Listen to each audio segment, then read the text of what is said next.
This happened a few months ago. I'm 35 and have been camping for years. I enjoy the outdoors and often go out to find some peace away from city life. So, I decided to camp at this secluded site in the national forest. It was quiet, with only the sound of the river nearby and tall pines surrounding me. I thought it would be a good setting to get some writing done. I've never stopped thinking about what happened. The first night was typical. I set up my tent and lit my fire. I recorded my thoughts for my blog. Everything felt fine at first, but then I heard something. It sounded like a child laughing. It came from somewhere in the trees. I thought maybe it was another camper, but I hadn't seen anyone around. I brushed it off. I told myself it was just my imagination. The next day I went hiking to clear my head. The views were beautiful, and I took photos of everything. But when I got back to my campsite, I noticed something strange. Small footprints all around my tent.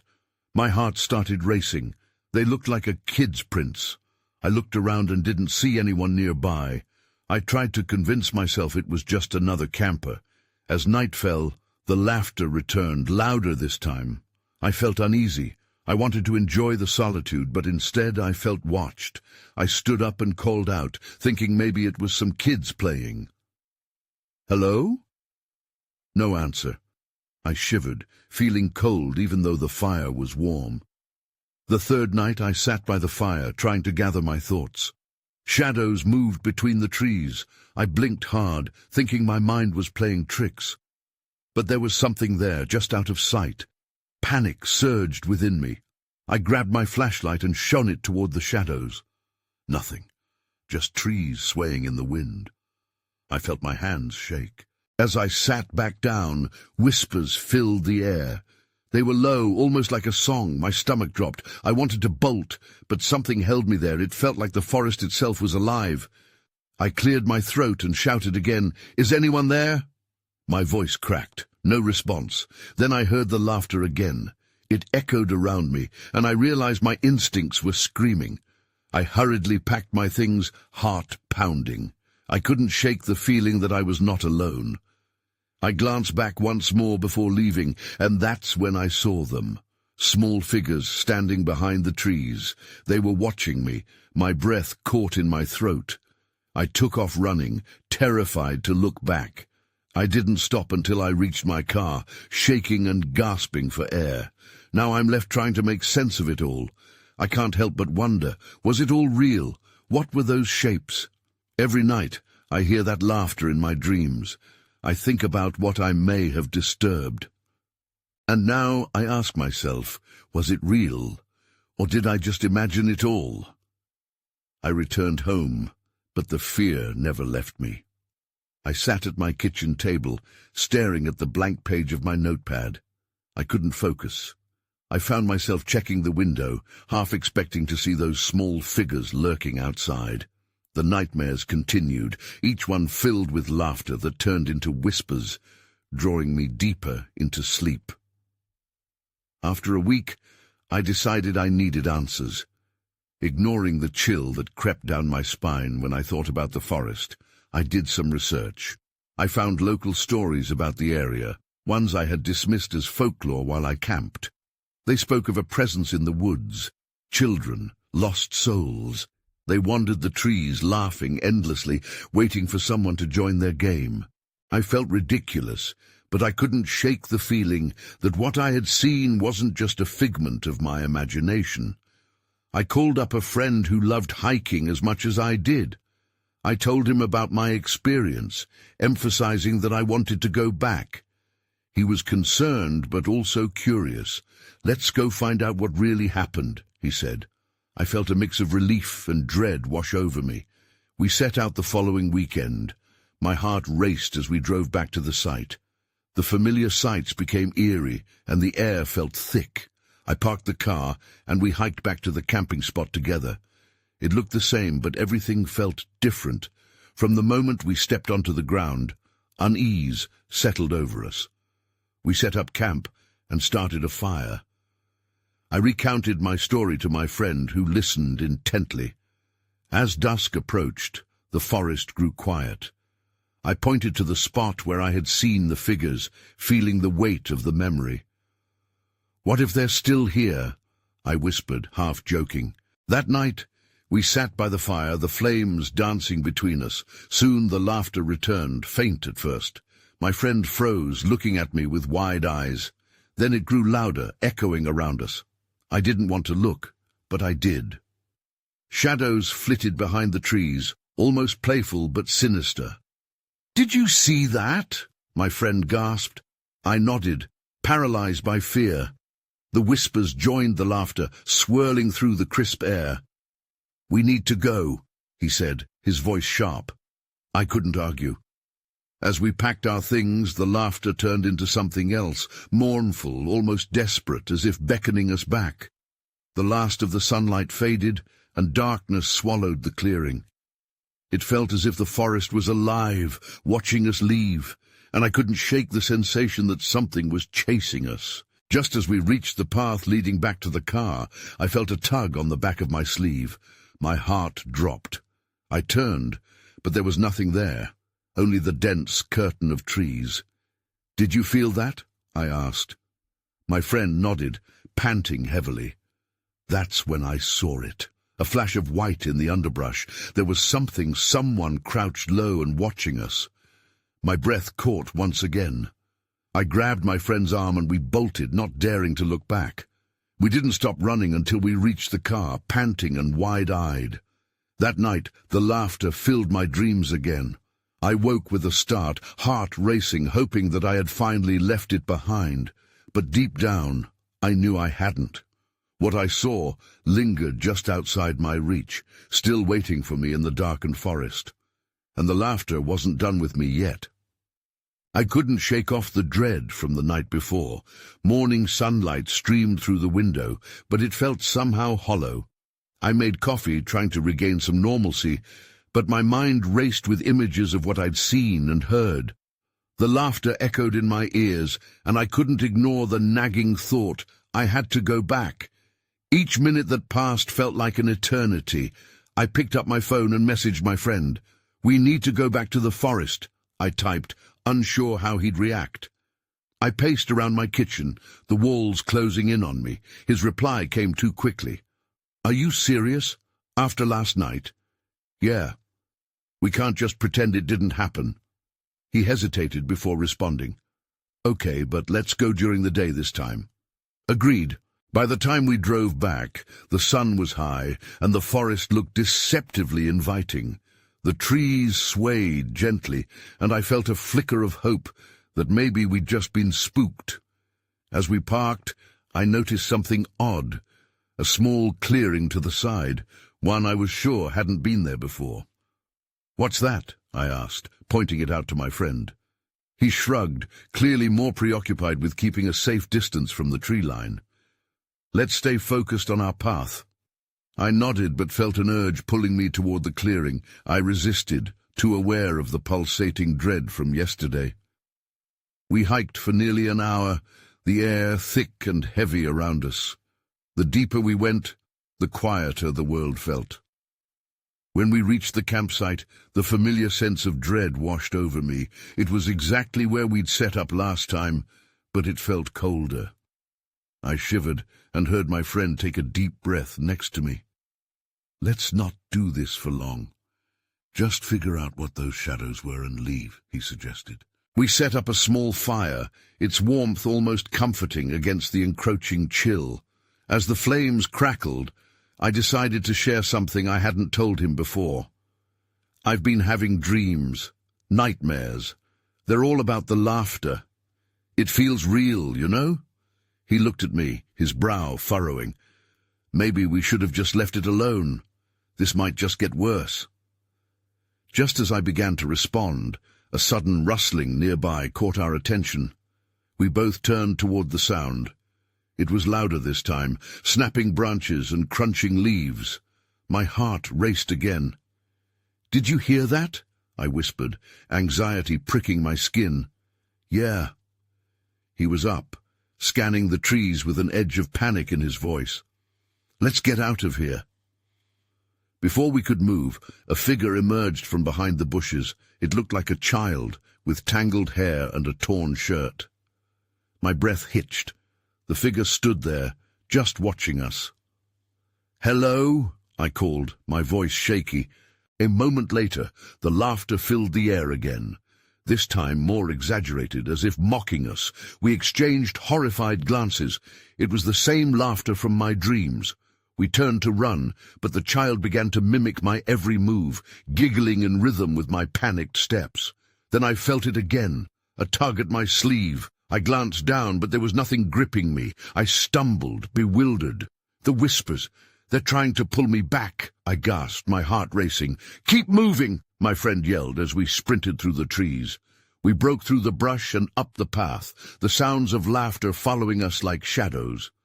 Just when we reached the car, the child's laughter transformed into an ear-piercing shriek.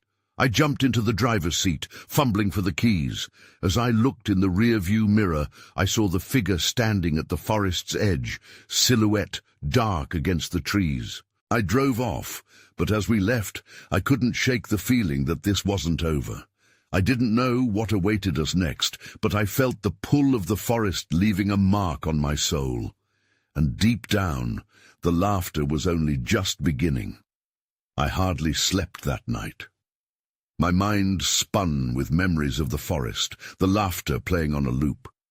I thought about the child, the darkness, and the feeling of being watched.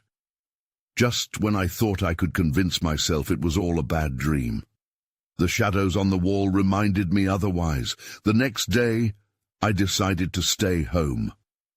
I needed to process what had happened.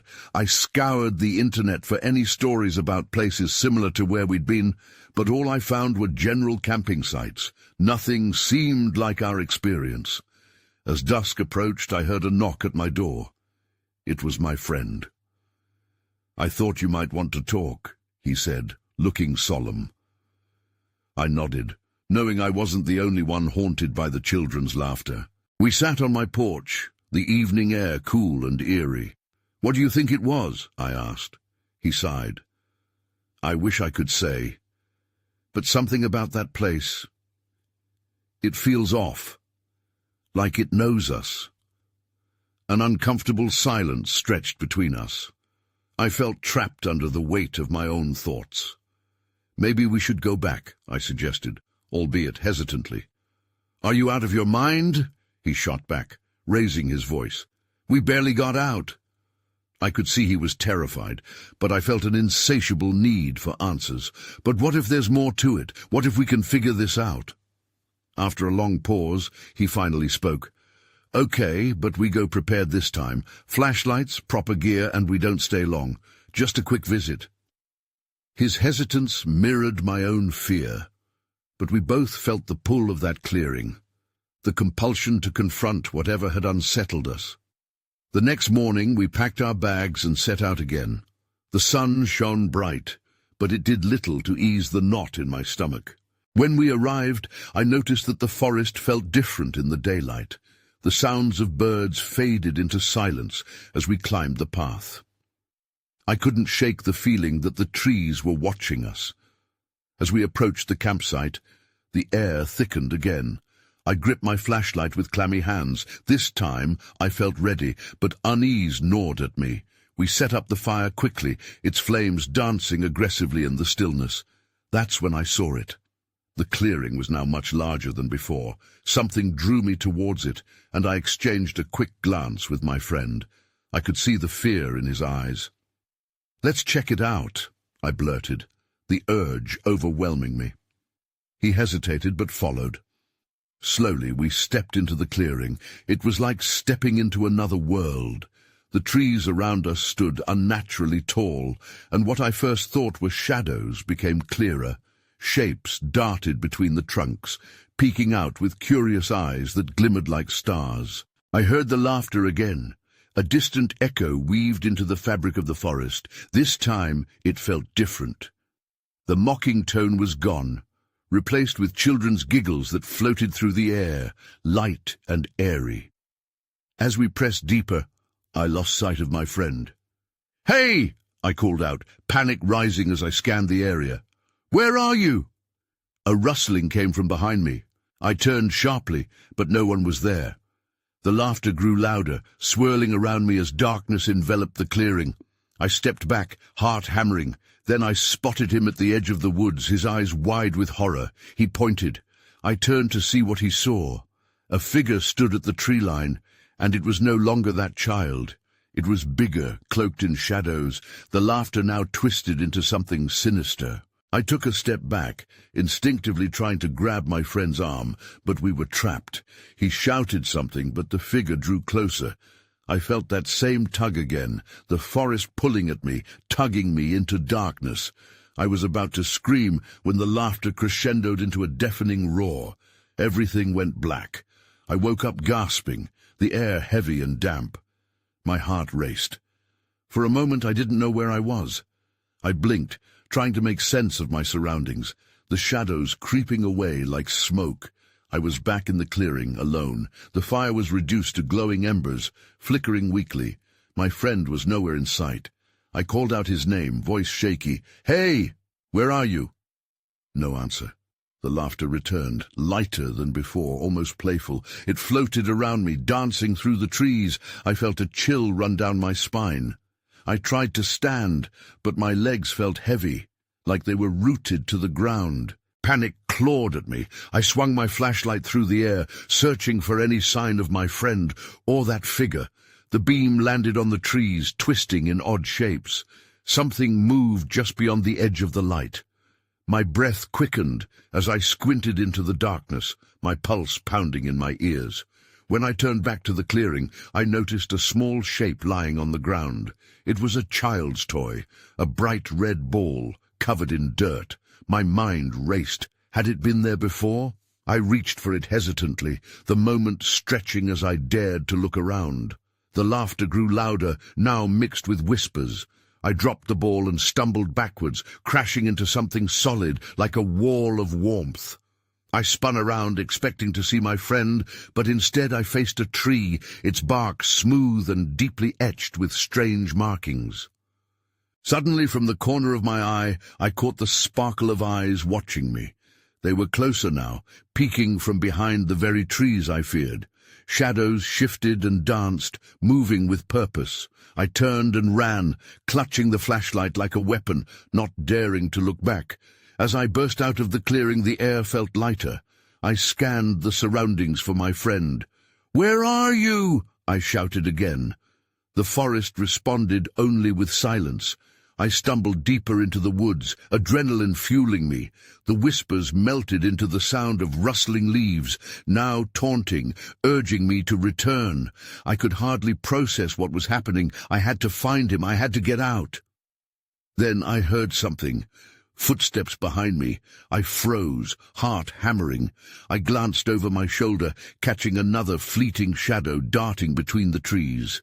They were following me. My legs pushed me forward, but at the same time, instinct told me not to show fear. "What do you want?" I cried, desperation taking hold. The laughter erupted again, shrill and mocking. Just as I dared to stop and gauge my surroundings, I saw it. The figure. It stood at the edge of the clearing, illuminated briefly by the light of my flashlight. It was grinning now, all teeth and darkness. Fight or flight kicked in. I chose to run, plunging deeper into the woods, branches tearing at my clothes. I had no destination but the hope of escape. Then I thought I saw a flash of red, perhaps my friend. I sprinted faster, ignoring the branches that scraped against my skin. "Wait, please!" But I had to know. Did he hear me? Did he get lost too? Then everything changed again. My foot snagged on a root, and I tumbled face first into the damp earth. My flashlight skittered away, extinguishing as darkness reclaimed me. I lay there, breathless, the laughter echoing around me. With a sinking feeling, I realized I wasn't alone anymore. I felt a presence beside me, cold, watching. That's when I heard a voice. "Welcome back." My heart sank. Who, what, was there with me? I held my breath, straining to hear more from the presence beside me. My mind raced, and I felt a knot tightening in my stomach. "Who are you?" I managed to whisper, my voice barely a sound in the overwhelming dark. No answer came, but the air around me shifted, as if that presence was leaning in closer, inviting me to come to terms with whatever had pulled me into this nightmare. That familiar laughter returned, swirling like a gust of wind through the trees, but now it was deeper, impossibly close, almost threading through my mind. I scrambled to move, my fingers brushing the damp earth until I found my flashlight. The small beam flickered hesitantly back to life, illuminating a small patch of the forest floor, but nothing helped me understand what was happening. The laughter faded, but the whispers crawled back, creeping around me like tendrils of fog. I forced myself to stand, using the tree for support. The markings on it felt like they were watching too, as if they whispered secrets into the night. Sucking in a shaky breath, I knew I couldn't stay here. I had to find my friend and escape whatever this was. Steeling myself, I turned to retrace my steps. And that's when I noticed it, a small trail leading deeper into the woods, littered with broken branches and leaves, as if something had rushed through recently. I hesitated. Could it be my friend? I had to know. With every step I took on the trail, the whispers grew more frantic, darting in and out of my mind. I felt pressure on my chest, as if the forest itself was trying to push me back. "Where are you?" I called, my voice wavering. "Please, just let me find him." The energy out here was palpable, alive and ready to swallow me whole.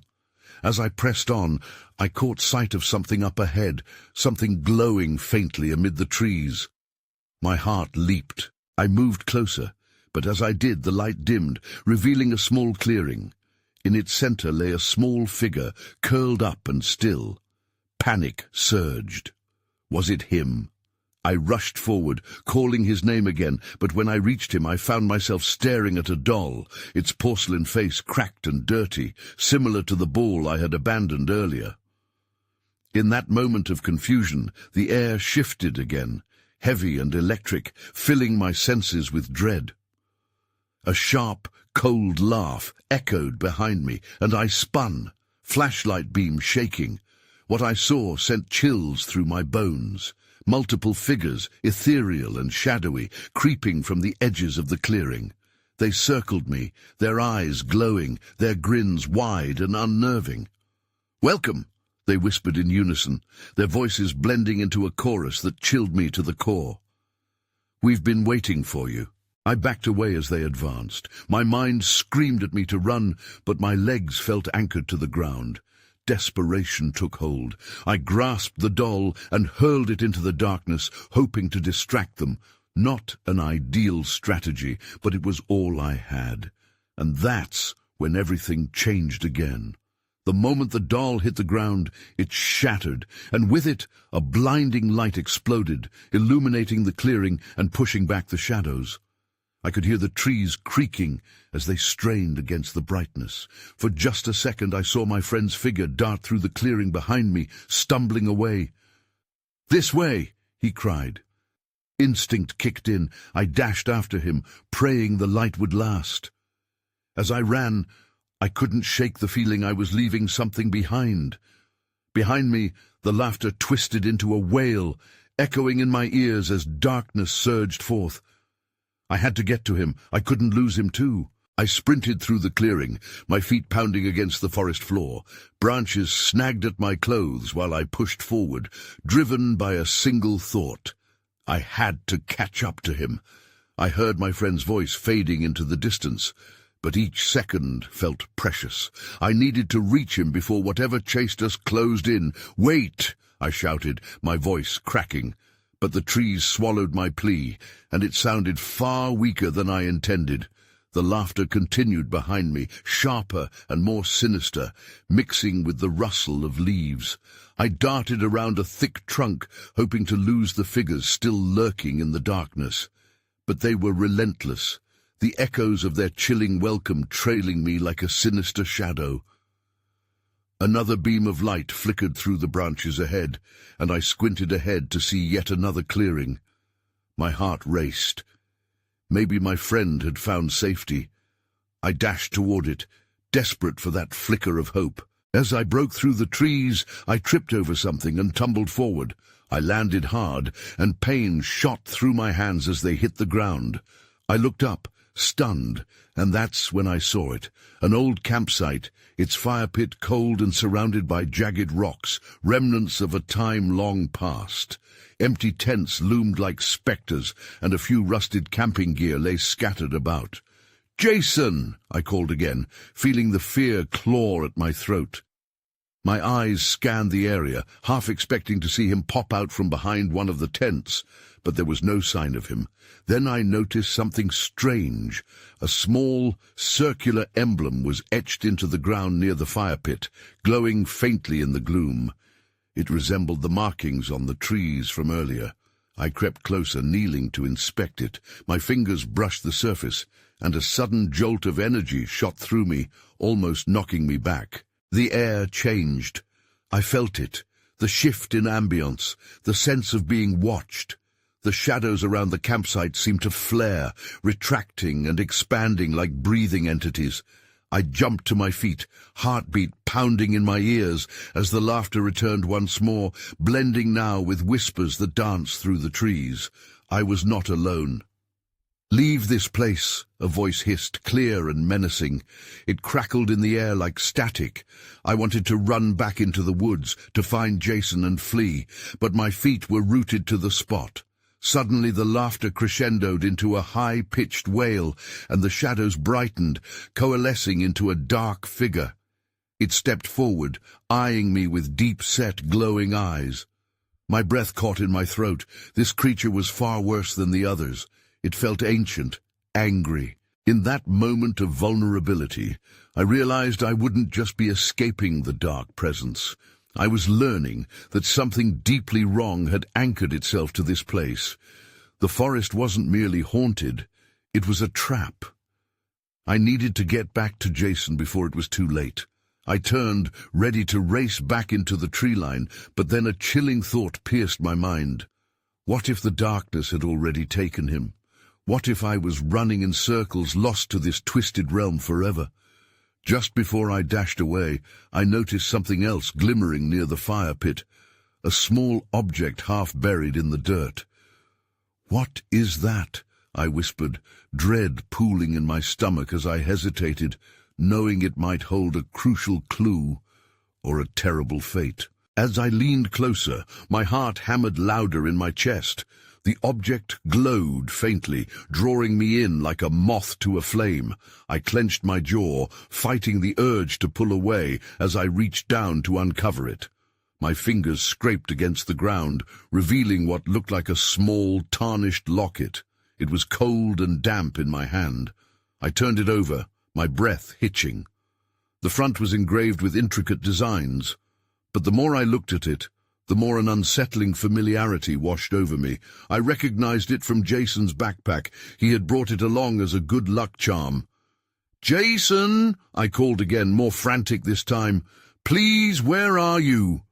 The air felt charged, as if waiting for a response. Instead, the shadows pulled back, revealing a clearer view of the campsite, but still no sign of him. Suddenly, a chilling gust whipped through the clearing, and something brushed against my cheek. I spun around, expecting to see the dark figure again, but it had vanished. The laughter morphed into a low growl, and from somewhere behind the trees, I thought I heard Jason's voice calling for me. I couldn't tell if it was real or just another illusion. With the locket gripped tightly in my hand, I snapped into action. My instinct screamed at me to run, but curiosity gnawed at me. What if this locket contained something important? I hesitated, torn between swift escape and a desperate need for answers. I quickly pocketed the locket, promising myself I would examine it later. The whispers grew louder, spiraling around me like a cyclone, pulling at my mind. It was as if the forest itself wanted me to abandon hope. "Get back!" I yelled toward the shadows, my voice trembling. The trees responded with rustling leaves, and for a moment everything fell silent, as if my words had knocked the forest off balance. I took a cautious step back toward the tree line, but then something caught my eye near the fire pit. A scrap of fabric, dirty and torn, fluttered in the breeze. My breath caught again as I realized it was a piece of Jason's hoodie. I picked it up, fingers trembling. "No, no, no," I whispered. Panic clawed at my gut.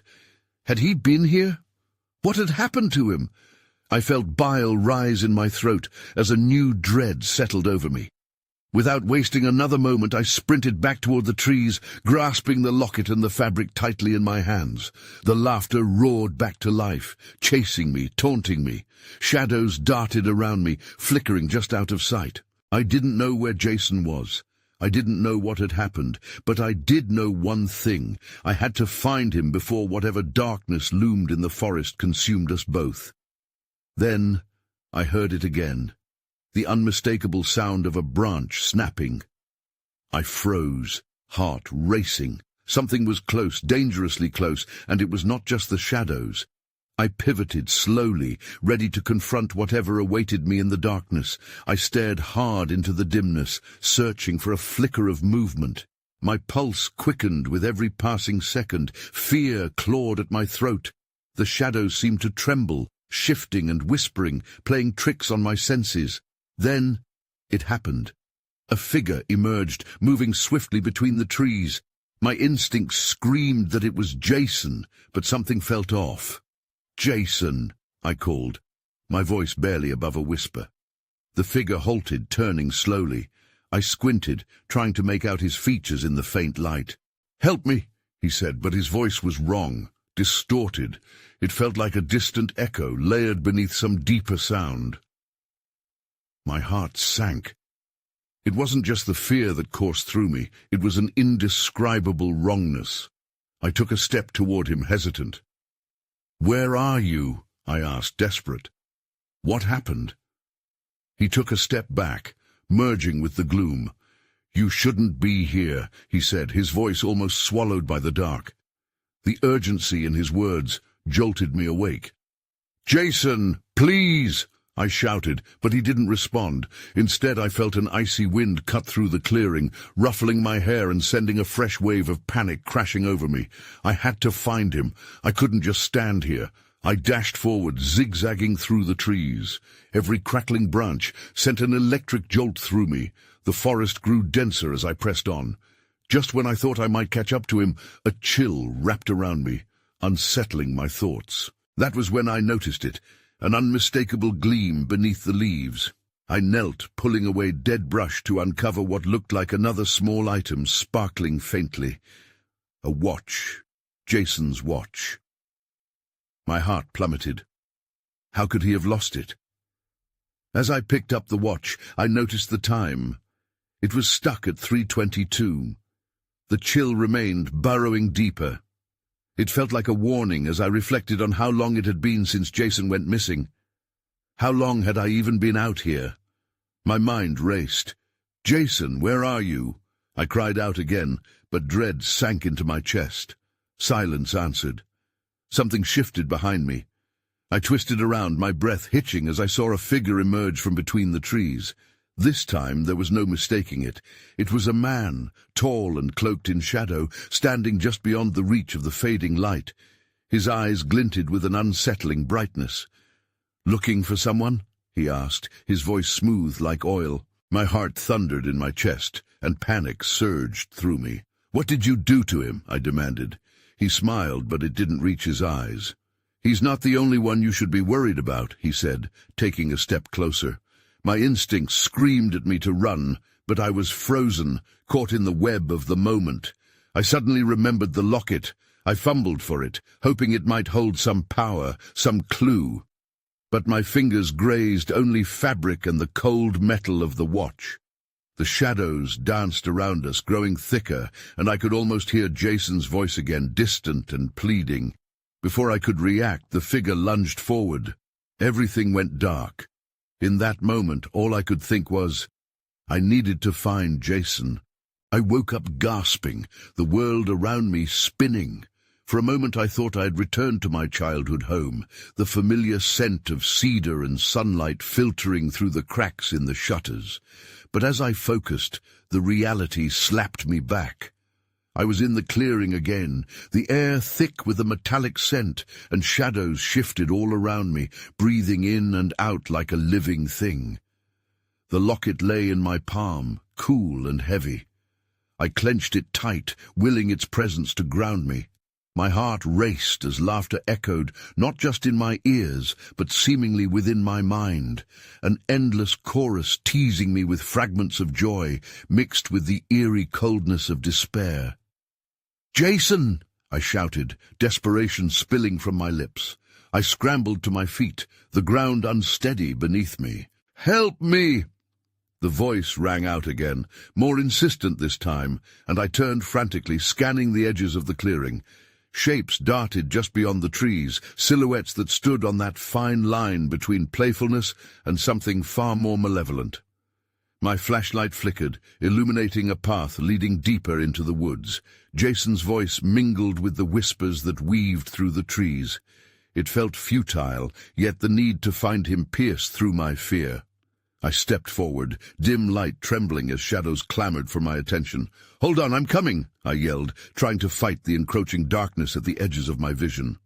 As I pressed deeper, the trees grew thicker, their branches clutching at me like skeletal hands.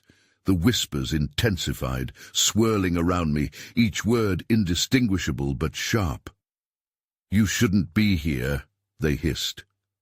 I stumbled, nearly losing my footing, and I could sense the dark presence at my back growing stronger, more aggressive. "Where are you?" I cried, my voice fighting to stay steady. Panic bubbled beneath the surface, threatening to drown me. Then I stumbled into a small clearing, the moonlight breaking through momentarily. That's when I saw him, Jason, standing there, looking as if he was trapped in a dream. "Jason!" I hurried towards him. Relief flooded me, but as I got closer, something felt wrong. His eyes were distant, unfocused, like he was looking through me rather than at me. "We need to get out of here," I urged, reaching for him. "They're trying to lure us in." At my words, Jason's expression shifted. "You shouldn't have come back," he said, his voice unnaturally calm, as if each word was a dangerous key to a hidden door. "They don't want us to leave." An icy surge shot through me. "What do you mean? We have to—" But before I could finish, darkness descended. The shadows rushed in, engulfing us. I tried to grab his arm, but he flickered, fading into the dark, his features twisting into that same haunting grin I had seen before. "No!" I shouted, the locket slipping from my grasp as I lunged, but it fell to the ground with a soft thud. The laughter crescendoed, enveloping me, reverberating off the trees and sending my thoughts spiraling.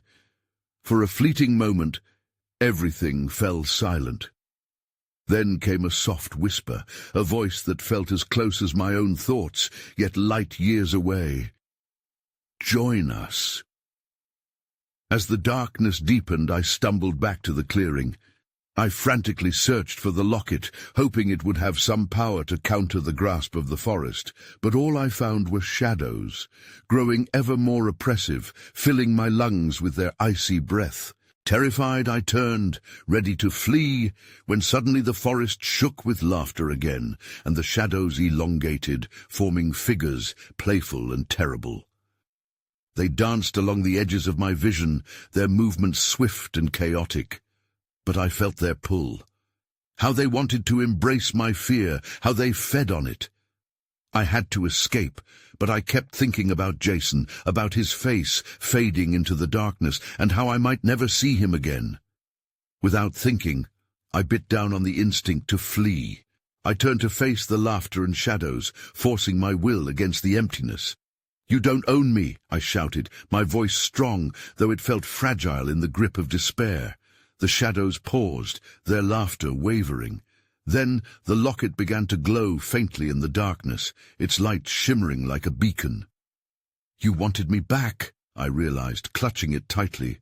"Then take me and leave him alone." The forest shuddered violently, laughter turning into cacophony. I both felt and saw the shadows retreating from the locket's light, parts of it unraveling into wisps of darkness. "You cannot leave!" they cried, their tone twisted, losing power. "This is our realm!" I felt my heart race, sensing that perhaps this was not just about escaping, but perhaps a chance to end this twisted interaction. "I will find him!" I screamed again, the resolve igniting in me. "Release him!" Then all at once, there was silence again. I stood amidst the forest, locket pulsating with light. Shadows bucked and danced, clinging to me, begging for my surrender, while distant laughter faded into the dark recesses of the trees. After what felt like an eternity, the shadows fell away completely, retreating at last from the warmth of the light. Jason appeared beside me, dazed but alive. Relief mixed with renewed dread. We stared at one another, breathless. "I thought I lost you," he gasped, taking a step closer, and I could see the light gradually return to his eyes. "What just happened?" "I'm not sure," I said, still echoing the sensation of terror in every part of me. "But we need to go now." We turned and bolted through the underbrush. Every rustle felt like a breath on my neck, every shadow flickered as if it was still holding on. I could hear whispers behind us, clawing for attention, but I pushed on, Jason at my side. Together we fought against the weight of the forest. As we reached the path that led back to safety, the shadows thickened one last time. I turned, clutching the locket tightly, holding on to its flickering promise of light. "We'll be back," I called defiantly into the dark, not entirely convinced of my own words. Finally, we burst from the trees and into the open air, the weight of the forest lightening with each step. The experience clawed at my soul. I had escaped, but the questions lingered, shadows of their own. I couldn't shake the feeling that this encounter would mark us forever, a thread left untangled among whispers and laughter. What had we truly confronted? And would we ever truly be free? As I drove away, the laughter echoed softly behind me, a haunting reminder that some darkness waited just beyond the edges of light.